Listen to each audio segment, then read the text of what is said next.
General साहब, Ahmad Mansoor 24 news से ताल्लुक़ है।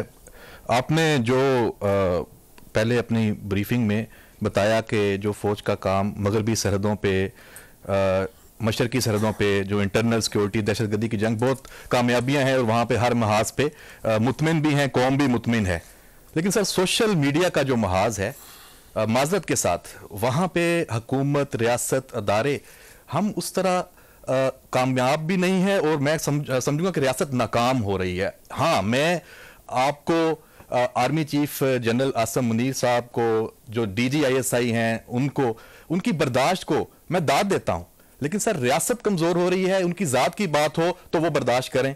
रियासत पर हमले हैं पाकिस्तान के अंदर से, पाकिस्तान के बाहर से। शाहीन साहिबाई साहब हैं जी, वजाहत एस खान हैं, आदिल राजा है, हैदर मेहदी, वो बहुत सारी लंबी लिस्ट है, पूरा टोला और आपस में ये मुनज़्ज़म है, पूरा नेटवर्क है। ये कोई अब धक्की चुपी बात नहीं है, सबको पता है। लेकिन कोई रिएक्शन हमें नजर नहीं आ रहा। इतनी कमजोरी क्यों है? क्या आइन और कानून में कोई ऐसी चीज नहीं है कि इसके उसके ऊपर रहते हुए इसका सदेबाब हो? क्या कुछ ऐसी पॉलिसी है? अगर हुकूमत नहीं कर रही, अदलिया खामोश है, तो अदारे कहां तक खामोश रहेंगे? कुछ है प्लान में या हम समझे कि बर्दाश्त ही करते रहेंगे? आपने एक बड़े अहम मसले की तरफ निशानदी की, जो कि आजकल जो सा है, जिससे ये पूरी जो एक हैजान और इस तरह की कैफियत तारी हुई। देखिए, आईन पाकिस्तान हर शहरी को आज़ादी राय का हक देता है, बिल्कुल देता है। लेकिन यही आइन इस आज़ादी राय को चंद कवानीन और बंदिशों के अंदर कैद करता है।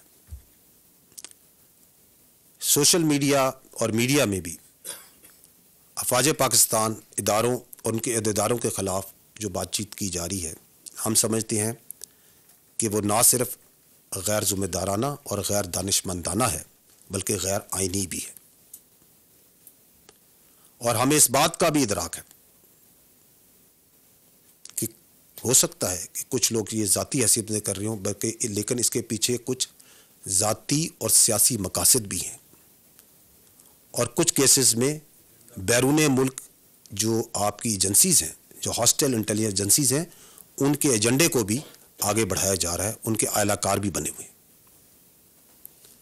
अफवाज पाकिस्तान का जो कानून कवानीन है, जो हमारी ट्रेनिंग है, जो हमारा डिसिप्लिन है, वो हमें इस बात की इजाज़त नहीं देता कि हम हर बिला बुनियाद इल्ज़ाम और तज्ज़िये का तुर्की ब तुर्की जवाब दें। आप लोग भी ये नहीं चाहेंगे, अवाम भी ये नहीं चाहेगी कि उनकी अफवाज एक ला हासिल बहस में पड़ जाए और अपना फोकस अपने ऑपरेशनल मैटर से, जो कि हुकूमत और आइन ने हमें तकवीज़ की हैं, उन जिम्मेदारियों से हटा के इस ला हासिल बहस में पड़ जाए। हम तामीरी तनकीद को अहमियत देते हैं, लेकिन यह बात हम बताना ज़रूरी समझते हैं कि दुनिया की किसी और फौज की तरह अफवाज पाकिस्तान भी धौंस और फरेब से इसको दबाव में नहीं डाला जा सकता।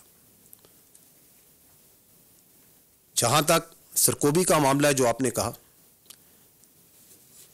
अगर यही बातचीत आपके बारे में, सहाफ़ियों के बारे में या सियासी लीडर्स और उनकी पार्टीज के बारे में की जाए, तो आपको पूरा हक हासिल है कि उसी मीडियम में रह के आप उनको जवाब दें। अगर ये किसी मुअज़्ज़ज़ जज के बारे में की जाए तो हित्ते इज्जत का कानून हरकत में लाया जा सकता है। अगर ये बातचीत इदारों या उनके अहदेदारान के बारे में की जाए, तो हम भी कानून को हाथ में लिए बगैर सिर्फ कानून पाकिस्तान को ही हरकत में ला सकते हैं, जिसकी कुछ मिसालें आपको कुछ केसेस के सिलसिले में मिलती भी हैं। हवाए नफ्स की है हुक्मरानी, लुटेरा कर रहा है पासबानी।